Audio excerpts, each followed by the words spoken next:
Þetta er verkefni 18 í Excel, 18 sömmið, þetta er síða 4, VFSK 1 eða 2. Allar vörur sem eru merktar með í virðisaukaskattsflokki 1 bera 24% virðisaukaskatt, það sem eru merktar með 2 er 11%.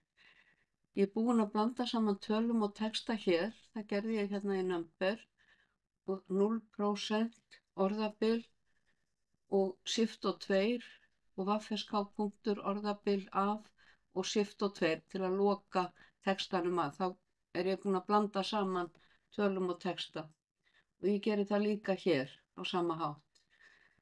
Ég er líka búin að margfalda saman magn og verð og leggja tölurnar saman. Síðan raðaði ég í röð eftir vörutegund, setti ég svæði hér í blokk og fór í sortant filter og raðaði frá A til Ö eða A til Z. Nú ætla ég að finna heildarupphæðina af öllum vörum sem eru í virðisaukaskattsflokki 1. Það ger ég með því að fara hérna í sömmið og ég dreg yfir virðisaukaflokkinn og merki með 1 og síðan þessar tölur hér og OK.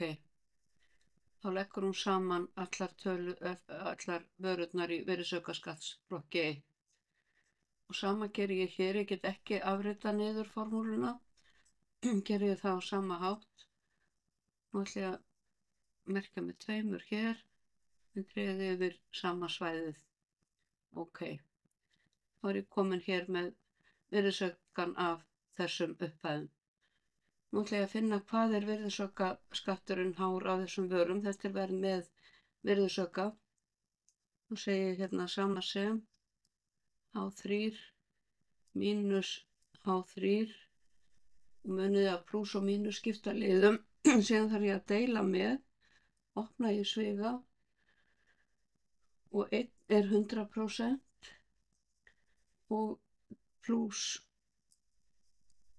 24%, hérna G3 og loka sviganum. Þannig að þetta er eiginlega upphæðin mínus upphæðin deilt með 124%. Og þessa formúlu get ég afritað hérna niður.